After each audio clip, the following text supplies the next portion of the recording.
ನಮಸ್ತೆ. 40 ವರ್ಷಗಳ ಕಾಲ ನಾನು ಶ್ರಮಪಟ್ಟು ಈ ಮ್ಯೂಸಿಯಂನ ಮಾಡಿದ್ದೀನಿ. ಯಾವುದು ಪ್ರಕೃತಿಲಿರೋದು ಯಾವುದೂ ವೇಸ್ಟ್ ಅಲ್ಲ. ನಾವು ಮುಖ್ಯವಾಗಿ ತಗೊಂಡಿದ್ದೀನಿ ನನ್ನ ಶಂಖಗಳನ್ನ. ವಿಶ್ವ ಗಿನ್ನಿಸ್ ದಾಖಲೆಯ ಶಂಕು ಮತ್ತು ಕಪ್ಪೆ ಚಿಪ್ಪಿನ ಕಲಾಕೃತಿಗಳ ಮ್ಯೂಸಿಯಂ ನಮ್ಮ ಹೆಮ್ಮೆಯ ಮೈಸೂರಿನಲ್ಲಿದೆ. ಇಲ್ಲಿ 300ಕ್ಕಿಂತ ಹೆಚ್ಚು ಆರ್ಟಿಕಲ್ಸ್ ಇದ್ದು ಅದರಲ್ಲಿ ಪ್ರಮುಖವಾದದ್ದು 26 ವಿಧದ ಶಂಕು ಮತ್ತು ಕಪ್ಪೆ ಚಿಪ್ಪುಗಳನ್ನು ಬಳಸಿ ತಯಾರಿಸಿದ 14 ಅಡಿ ಎತ್ತರದ ಸೆಂಟ್ ಫಿಲೋಮಿನಾಸ್ ಚರ್ಚ್. ಗಿನ್ನಿಸ್ ದಾಖಲೆಯವರು ಗುರುತಿಸಿದ ವಿಶ್ವದ ಅತಿ ದೊಡ್ಡ ಶಂಕು ಮತ್ತು ಕಪ್ಪೆ ಚಿಪ್ಪಿನಲ್ಲಿ ತಯಾರಿಸಿದ 11 ಅಡಿಗಳಷ್ಟಿರುವ ಗಣೇಶ ವಿಗ್ರಹ. 98 ವಿವಿಧ ಶಂಕು ಮತ್ತು ಕಪ್ಪೆ ಚಿಪ್ಪಿನಿಂದ ತಯಾರಿಸಿದ 13 ಅಡಿ ಎತ್ತರದ ನಂದಿ, ದೀಪಮಲ್ಲಿಯರು ಹಾಗೂ ಪೂಜಾರಿಯನ್ನೊಳಗೊಂಡ ಶಿವಲಿಂಗ ಮಂಟಪ. ಸುಮಾರು 2850 ಕೆಜಿ ತೂಕದ 42 ವಿವಿಧ ಶಂಕು ಮತ್ತು ಕಪ್ಪೆ ಚಿಪ್ಪುಗಳನ್ನು ಬಳಸಿ 8 ವರ್ಷಗಳಲ್ಲಿ ತಯಾರಿಸಿದ 9.5 ಅಡಿಗಳಷ್ಟು ಎತ್ತರದ ತಾಜ್ ಮಹಲ್. ಈ ಎಲ್ಲಾ ಕಲಾಕೃತಿಗಳನ್ನು ತಯಾರಿಸಿ ವಿಶ್ವ ಗಿನ್ನಿಸ್ ದಾಖಲೆ ಪಟ್ಟಿಯಲ್ಲಿ ಸೇರಿದ ಕಲಾವಿದೆ ಶ್ರೀಮತಿ ಡಾಕ್ಟರ್ ರಾಧಾ ಮಲ್ಲಪ್ಪನವರು. ಶಂಕು ಮತ್ತು ಕಪ್ಪೆ ಚಿಪ್ಪುಗಳ ಕಲಾಕೃತಿಗಳ ಈ ಮ್ಯೂಸಿಯಂ ಚಾಮುಂಡಿ ಬೆಟ್ಟದ ರಸ್ತೆಯಲ್ಲಿದ್ದು ಎಲ್ಲಾ ಜನರನ್ನ ಆಕರ್ಷಿಸುತ್ತಿದೆ. ಎಲ್ಲ ವೀಕ್ಷಕರು ಈ ಕಪ್ಪೆ ಚಿಪ್ಪಿನ ಕಲಾಕೃತಿಗಳನ್ನು ಈ ವಿಡಿಯೋದಲ್ಲಿ ವೀಕ್ಷಿಸಿ ತಮ್ಮ ಕುಟುಂಬದೊಂದಿಗೆ ಒಮ್ಮೆ ಭೇಟಿ ನೀಡುವುದರ ಮೂಲಕ ಈ ಕಲಾವಿದೆಗೆ ಪ್ರೋತ್ಸಾಹಿಸಿ. ಫ್ರೆಂಡ್ಸ್, ಈ ಕಲಾಕೃತಿಗಳ ಜೋಡಣೆ ಹಿಂದೆ ಎಷ್ಟು ಪರಿಶ್ರಮ ಇದೆ ಅಂದ್ರೆ ಈ ವಿಡಿಯೋ ನೋಡಿದ್ರೇನೆ ನಿಮಗೆಲ್ಲ ಗೊತ್ತಾಗೋದು. ದಯವಿಟ್ಟು ಈ ವಿಡಿಯೋನ ಎಲ್ಲೂ ಸ್ಕಿಪ್ ಮಾಡದೆ ಅವ್ರ ಪರಿಶ್ರಮನ ಗುರುತಿಸಿ ಪ್ರೋತ್ಸಾಹಿಸಿ ಅಂತ ಈ ಕೇಳ್ಕೊಂತ, ಯಾರೆಲ್ಲ ನನ್ನ ಚಾನೆಲ್ನ ಸಬ್ಸ್ಕ್ರೈಬ್ ಮಾಡಿಲ್ಲ ದಯವಿಟ್ಟು ಸಬ್ಸ್ಕ್ರೈಬ್ ಮಾಡಿ ಅಂತ ಕೇಳ್ಕೊಂತೀನಿ.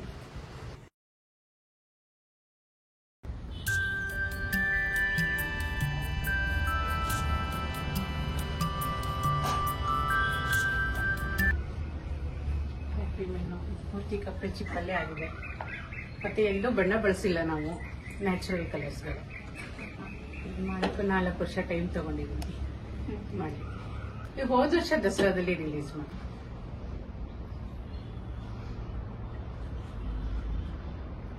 ನಾವು ಇಲ್ಲಿ ಬಳಸಿರೋದು 20% ನಮ್ಮ ಇಂಡಿಯಾ ಶೆಲ್ಸ್ಗಳು, 80% ನಾವು ಫಾರಿನ್ದೇನೆ ಇಂಪೋರ್ಟೆಡ್.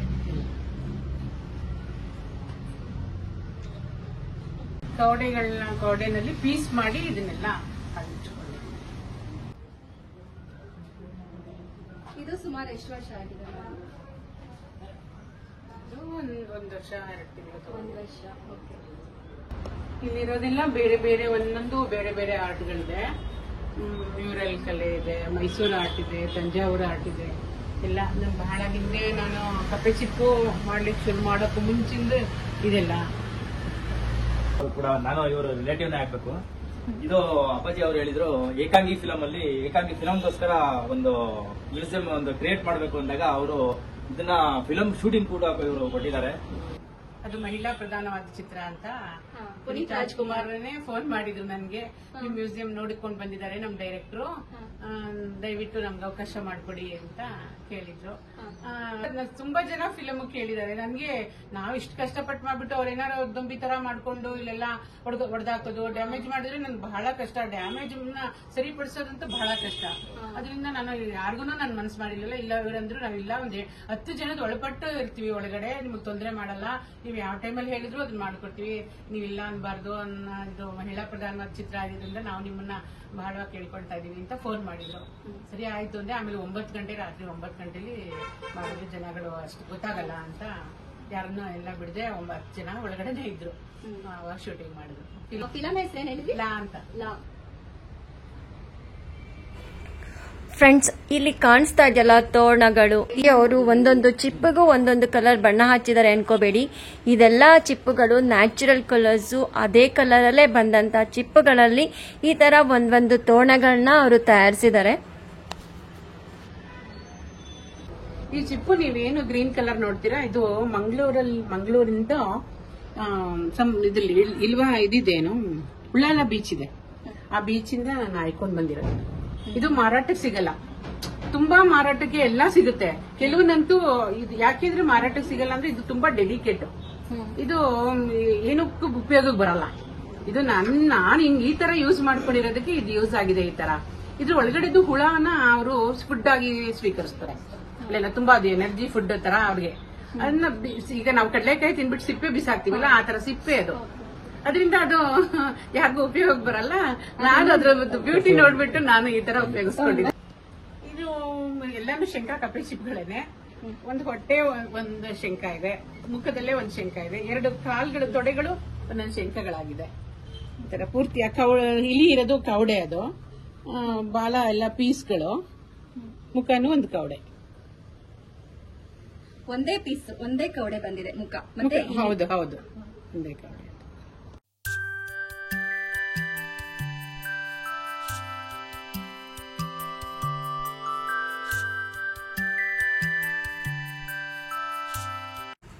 ಇಲ್ಲಿ ಬಳಸಿರೋಂಥ ಕಪ್ಪೆ ಚಿಪ್ಪುಗಳು ನ್ಯಾಚುರಲ್ ಕಲರ್ಸ್ ಏನೆ. ಇದು ಯಾವುದೇ ಬಣ್ಣ ಹಚ್ಚಿ ತಯಾರಿಸಿರೋದಲ್ಲ. ಇಲ್ಲಿ ಅದದೇ ಕಲರ್ ಅಲ್ಲಿ ಇರುವಂತಹ ಕಪ್ಪೆ ಚಿಪ್ಪುಗಳನ್ನ ಬಳಸಿ ಲಕ್ಷ್ಮಿನ ಮಾಡಿರೋದು.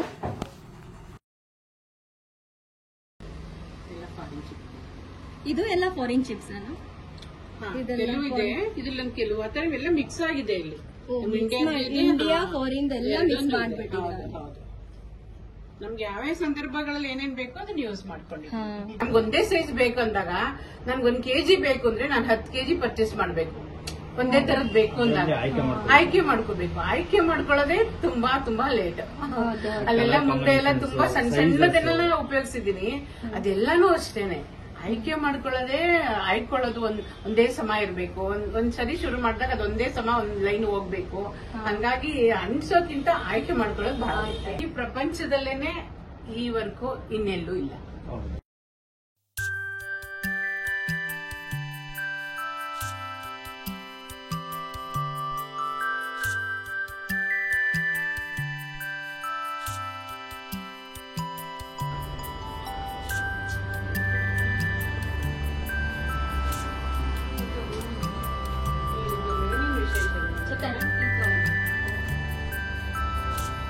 ಇದು ಗ್ರೀಟಿಂಗ್ಸ್ಗಳು. ಇಲ್ಲಿ ಅಷ್ಟು ವೆರೈಟಿ ಗ್ರೀಟಿಂಗ್ಸ್. ನಾನು ಬಾಲ್ಬೋನ್ಲಿ ವರ್ಕ್ ಮಾಡ್ತಾ ಇದ್ದಾಗ ಮಕ್ಳಿಗೆ ಹೇಳ್ಕೊಡ್ಬೇಕು ಅಂತಾನೆ ನಾನು ಕೆಲವನ್ನೆಲ್ಲ ಇದ್ ಮಾಡ್ಕೊಂಡಿದ್ದು. ಇದೆಲ್ಲ ಒಂದು thread work, pencil shades, foil embossing, ಮತ್ತೆ ಇದು ಸ್ಪ್ರೇ ಪೇಂಟ್, ಇವೆಲ್ಲ ತುಂಬಾ ವೆರೈಟೀಸ್. ಮತ್ತೆ ಥ್ರೆಡ್ ಅಲ್ಲಿ ಮಾಡೋದು, ಬಾಟಿಕ್, ಪ್ಯಾಚ್ ವರ್ಕ್, ತುಂಬಾ ವೆರೈಟಿ ಇದೆ ಇಲ್ಲಿ. ನೀವು ಗ್ರೀಟಿಂಗ್ಸ್ ಅಂದ್ರೆ ಬರೀ ಒಂದೇ ಒಂದು ಅಂತ ಕೆಲವರು ಅನ್ಕೊಂಡಿರ್ತಾರೆ. ಆದ್ರೆ ಇಲ್ಲಿ ನೋಡಿ ಎಷ್ಟು ವೆರೈಟಿಗಳಿದೆ ನೋಡಿ. ಪ್ರತಿಯೊಂದಕ್ಕೂ ಒಂದೊಂದು ವ್ಯತ್ಯಾಸ ಇದೆ. ಅಲ್ಲಿ ನೋಡಿ ಫಾಯಿಲ್ ವರ್ಕ್ ಅಂತ, ಅಲ್ಲಿ ಅದು ಅಲ್ಯೂಮಿನಿಯಂ ಶೀಟ್ ವರ್ಕ್ ಇಂದ ಮಾಡಿರತಕ್ಕಂಥದ್ದು. ಇದು ಫಾಯಿಲ್ ವರ್ಕ್, ಗಣೇಶ, ಇದೆಲ್ಲ ಫಾಯಿಲ್ ವರ್ಕ್. ಮತ್ತೆ ಇಲ್ಲಿ ನೋಡಿ ಥ್ರೆಡ್ ವರ್ಕ್ ಅಂತ ಇದೆ. ಇದು ಬರೀ ದಾರದಿಂದ ಮಾಡಿರತಕ್ಕಂಥದ್ದು. ಇದು ಇದು ಪೆನ್ಸಿಲ್, ಬರೀ ಪೆನ್ಸಿಲ್ ನಿಂದ ಕೂಡ ಇವರು ಗ್ರೀಟಿಂಗ್ಸ್ ಮಾಡಿದ್ದಾರೆ. ಎಷ್ಟು ಚೆನ್ನಾಗಿದೆ ನೋಡಿ. ಅದು ನೋಡಿ, ಹಂಗೆ ಒಂದೊಂದು ಕೂಡ ಒಂದೊಂದು ಕಲೆಯನ್ನ ತೋರಿಸುತ್ತೆ.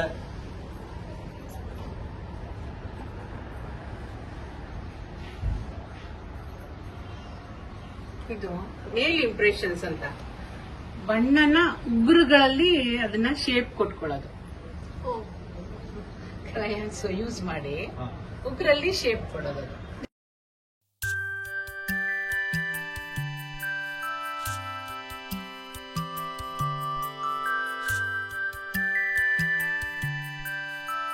ಇದು ನಮ್ಮ ಮೈಸೂರು ಸೆಂಟ್ ಫಿಲಮಿನಾ ಚರ್ಚ್. ಇದು ಮಾಡ್ಲಿಕ್ಕೆ ನಾನು 7 ವರ್ಷ 4 ತಿಂಗಳು ಟೈಮ್ ತಗೊಂಡಿದ್ದೀನಿ.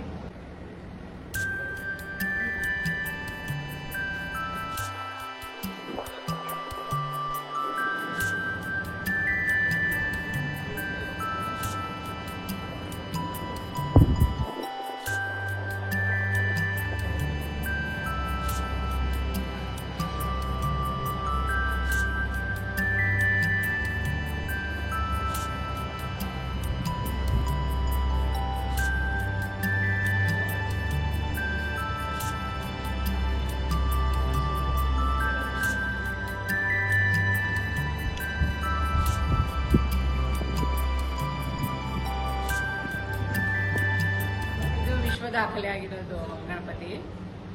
ಇದಕ್ಕಿಂತ ಎತ್ತರ ಚರ್ಚ್ ಇದೆ, ಇದಕ್ಕಿಂತ ಎತ್ತರ ಇನ್ನೊಂದು ಗಣಪತಿ ಇದೆ. ಕಾರಣ ಏನಂತಂದ್ರೆ ಇದು ಟೊಳ್ಳು ಒಳಗಡೆ ನಾನು ಏನೋ ಇದಕ್ಕೆ ಆಧಾರಗಳನ್ನ ಕೊಟ್ಟಿಲ್ಲ. ಟೊಳ್ಳಾಗಿದೆ, ಬರೀ ಚಿಪ್ಪುಗಳನ್ನೇ ಜೋಡಿಸ್ಕೊಳ್ತಾ ಬಂದಿದ್ದೀನಿ. ಅದರಿಂದ ಇದು ದಾಖಲೆಗೆ ಅರ್ಹರಾಗಿದೆ. ಇದು ಎಷ್ಟು ವರ್ಷ ತಗೊಂಡಿದೆ? ಇದು ನನ್ನ 5 ವರ್ಷ ಅಲ್ಲ. ಇದರಲ್ಲಿ ಎಲ್ಲಾ ತರ ಕಪ್ಪೆ ಚಿಪ್ಪನೇ ಯೂಸ್ ಮಾಡಿದೆ. ಹೌದು. ಲಡ್ಡು ಸಹ ಒಂದೊಂದು ಶಂಖಗಳು, ಒಂದು ಶಂಖಗಳನ್ನ ಅಂಟಿಸ್ಕೊಂಡಿದೆ. ಮತ್ತೆ ನಿಮ್ಗೆ ಈ ತರ ಮಾಡ್ಬೇಕು ಅನ್ನೋದು ಸ್ಟಾರ್ಟಿಂಗ್ ಅಲ್ಲಿ ಹೇಗೆ ಬಂತು ಮನಸ್ಸಿಗೆ? ಅಂದ್ರೆ ಎಲ್ಲಾರ್ಗು ಐಡಿಯಾಸ್ ಇರಲ್ಲ. ನಾನು ಸುಮ್ಮನೆ ಒಂದು ಪುಟ್ಟದ್ದು ಅಂತ ಶುರು ಮಾಡಿದೆ, ಏನೋ ಆಟಕ್ಕೆ ಅನ್ನೋದಲ್ಲಿ. ನಾನು ಬೆಳೆದಿದ್ದು ಹುಲ್ಲಳ್ಳಿ, ನಾನು ಹುಟ್ಟಿದ್ದು ಹುಲ್ಲಳ್ಳಿ, ನಂಜನಗೂಡು ತಾಲೂಕು.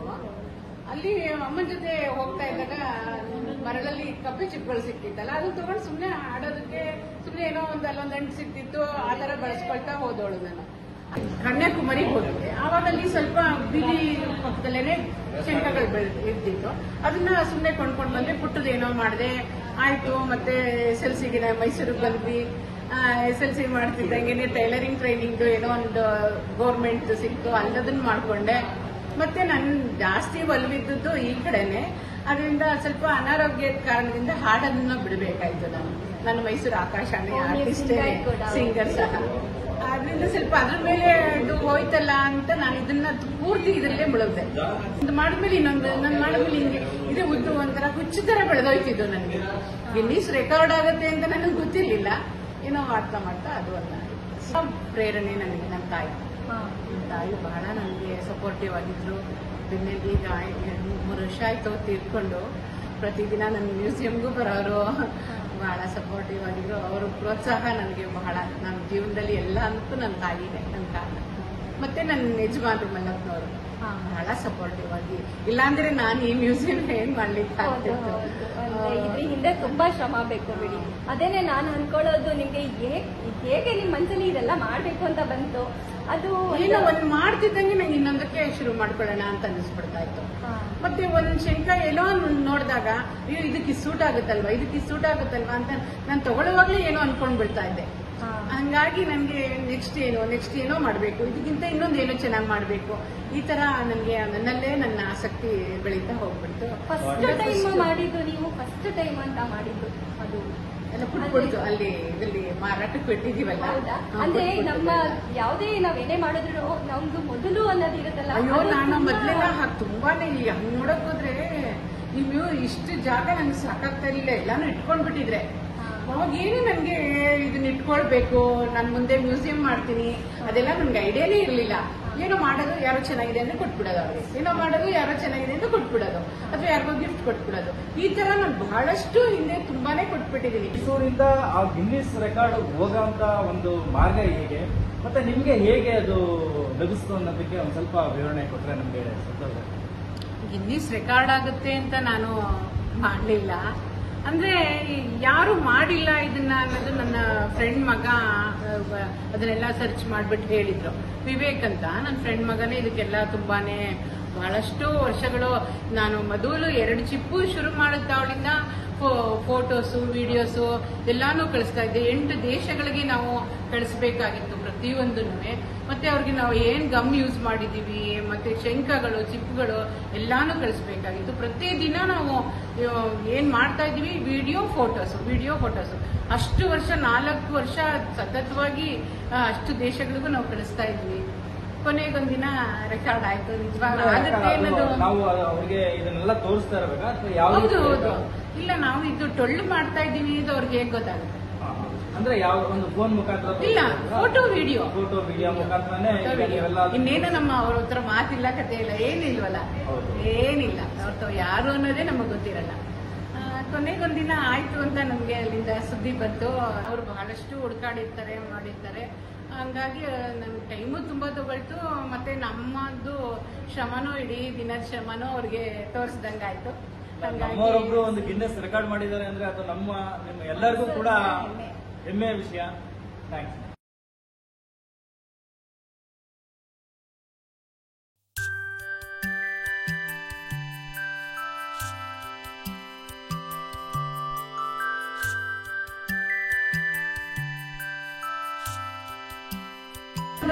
ಈಶ್ವರನ ದೇವಸ್ಥಾನ ಮಾಡೋಣ ಅಂತ ಮಾಡಿದೆ.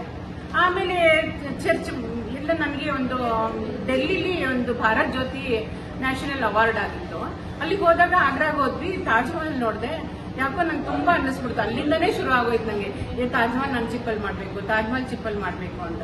ಮತ್ತೆ ಅದಕ್ಕೆ ತುಂಬಾ ಬಹಳಷ್ಟು ವೈಟ್ ಬೇಕಿತ್ತು. ಸರಿ ತಾಜ್ ಮಹಲ್ ಮಾಡಿದೆ. ಮತ್ತೆ ಹಿಂದೂ ಆಯ್ತು, ಮುಸ್ಲಿಂ ಆಯ್ತು, ಕ್ರಿಶ್ಚಿಯನ್ ಯಾಕೆ ಮಾಡಬಾರದು? ನಮ್ಮ ಮೈಸೂರು ಚರ್ಚ್ ಎಷ್ಟು ಬ್ಯೂಟಿಫುಲ್, ಅದರಿಂದ ಮೈಸೂರು ಚರ್ಚ್ ಮಾಡೋಣ ಅಂತ. ಮೂರನ್ನು ಇರಲಿ, ನಮ್ಮ ಸಮನ್ವಯ ಇರಲಿ. ನಮ್ಮ ಜೈನರದು ಇದೆ, ಹಿಂದೂದು ಇದೆ, ಮುಸ್ಲಿಮ್ದು ಇದೆ, ಕ್ರಿಶ್ಚಿಯನ್ಸ್ದು ಇದೆ, ಎಲ್ಲಾರ್ದು ಮಾಡುತ್ತೆ. ನೀವೆಲ್ಲದಕ್ಕಿಂತ ಫಸ್ಟ್ ಮಾಡಿದ್ದು ಇದೆ. ಶಿವಲಿಂಗ ಫಸ್ಟ್ ಮಾಡಿದ್ದು.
ಅದೆಲ್ಲ ಹೋಗಿ ತಗೊಂಡ್ ಬಂದಿದ್ದೆ. ಈಗೆಲ್ಲ ಫೋಟೋದಲ್ಲಿ ಕಳಿಸ್ತಾರೆ, ದುಡ್ಡು ಕಳಿಸ್ಕೊಡ್ತಾರೆ. ಮತ್ತೆ ಇದೆಲ್ಲ ಮೇಂಟೆನೆನ್ಸ್ ಏನಿಲ್ಲ, ಇದೆಲ್ಲ ನ್ಯಾಚುರಲ್ ಕಲರ್ ಆಗಿರೋದ್ರಿಂದ ಮೇಂಟೆನೆನ್ಸ್ ಅಂತ ಏನಿಲ್ಲ. ಧೂಳಿರುತ್ತೆ, ನಾವು ಬ್ರಷ್ ಮಾಡ್ತಾ ಇರ್ತೀವಿ. ಆ ಸರ್ ಯಡಿಯೂರು ಸಿದ್ಧಲಿಂಗೇಶ್ವರ.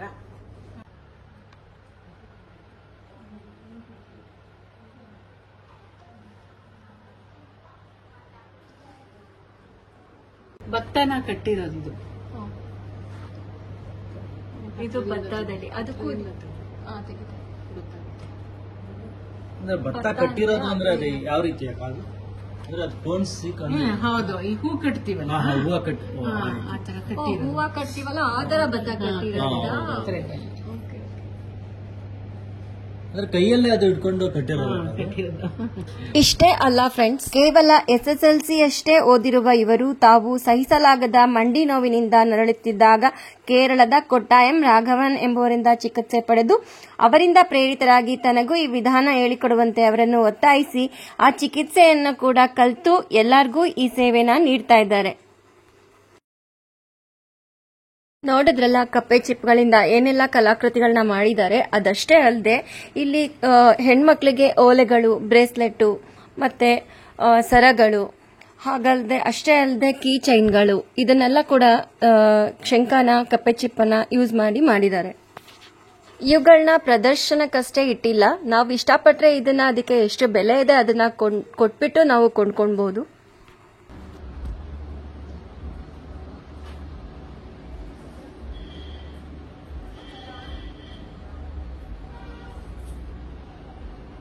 ಗೋಮತಿ ಚಕ್ರ, ಇದು ಗೋಮತಿ ಚಕ್ರ.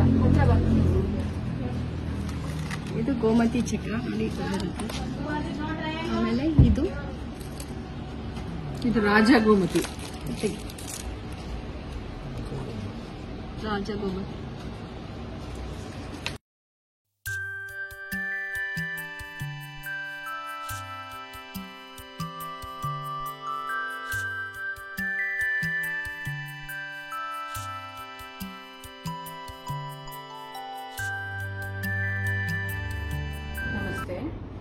ನನ್ನ ಹೆಸರು ರಾಧಾ ಮಲ್ಲಪ್ಪ. 40 ವರ್ಷಗಳ ಕಾಲ ನಾನು ಶ್ರಮಪಟ್ಟು ಈ ಮ್ಯೂಸಿಯಂನ ಮಾಡಿದ್ದೀನಿ. ಯಾವುದು ಪ್ರಕೃತಿಲಿರೋದು ಯಾವುದೂ ವೇಸ್ಟ್ ಅಲ್ಲ, ನಾವು ಬೇಡವಾಗಿದ್ದು ಯಾವುದೂ ಇಲ್ಲ ಅನ್ನೋದನ್ನ ನಾನು ಅನ್ಕೊಂಡು ಕೆಲವನ್ನೆಲ್ಲ ಮಾಡಿದ್ದು. ನಾನು ಪ್ರತಿಯೊಂದನ್ನು ಇಲ್ಲಿ ನೋಡಿದಿರಾ, ಎಲ್ಲ ವೇಸ್ಟ್ ಮೆಟೀರಿಯಲ್ ಬಹಳ ಮಾಡಿದ್ದೀನಿ. ಮುಖ್ಯವಾಗಿ ತಗೊಂಡಿದ್ದೀನಿ ನನ್ನ ಶಂಖಗಳನ್ನ. ಅದ್ರ ಬ್ಯೂಟಿ, ಅದ್ರ ಕಲರ್ಸು, ಅದನ್ನೆಲ್ಲ ನೋಡಿ ಏನು ಮೊದಲು ಚಿಕ್ಕದಾಗಿ ಪ್ರಾರಂಭ ಆದದ್ದು ದೊಡ್ಡ ಮಟ್ಟಕ್ಕೆ ಬೆಳೀತು. ನಾನು ಮ್ಯೂಸಿಯಂ ಮಾಡ್ತೀನಿ ಅನ್ಕೊಳ್ಳಿಲ್ಲ. ಇಷ್ಟೆಲ್ಲ ಮನೆಯಲ್ಲೇ ಯಾಕೆ ಇಟ್ಕೊಳ್ಳೋದು, ಮ್ಯೂಸಿಯಂ ಮಾಡಿ ಅಂತಂದ್ರು. ಮ್ಯೂಸಿಯಂ ಮಾಡಿದೆ. ಲಕ್ಷಾಂತರ ಜನ ಬಂದು ನೋಡಿ ಸಂತೋಷ ಪಡ್ತಾ ಇದ್ದಾರೆ. ನನ್ನ ಶ್ರಮಕ್ಕೆ ಈಗ ಸಾರ್ಥಕತೆ ಅನ್ನೋದು ಸಿಕ್ಕಿದೆ. ಬೇಕಾದಷ್ಟು ಅವಾರ್ಡ್ಗಳು ಕೊಟ್ಟಿದ್ದಾರೆ. ಅವಾರ್ಡ್ಗಳು ಕೊಟ್ಟಾಗ ಒಂದು ಸಂತೋಷ ಅಷ್ಟೇ. ಆದ್ರೆ ದಿನನಿತ್ಯ ನಾನು ಇಲ್ಲಿ ಸಂತೋಷ ಪಡ್ತಾ ಇದ್ದೀನಿ. ಬಹಳಷ್ಟು ಜನಕ್ಕೆ ಇಷ್ಟ ಆಗಿದೆ. ಅದರಿಂದ ದಯಮಾಡಿ ಎಲ್ಲರೂ ಬಂದು ನೋಡಿ ಈ ಮ್ಯೂಸಿಯಂನ, ನನ್ಗೆ ಎನ್ಕರೇಜ್ ಮಾಡಿ. ಓಕೆ, ಇದು ನಿಮ್ದು ಇನ್ನೂ ಮ್ಯೂಸಿಯಂ ಇನ್ನೂ ಹೆಚ್ಚು ಹೆಚ್ಚು ಜನಕ್ಕೆ ತಲುಪಲಿ, ಇನ್ನೂ ಜಾಸ್ತಿ ನೀವು ಪ್ರಸಿದ್ಧಿ ಆಗ್ಲಿ ಅಂತ ನಾವು ಎಲ್ಲಾರ ಮೂಲಕ ಕೇಳ್ಕೊಂತೀವಿ. Thank you.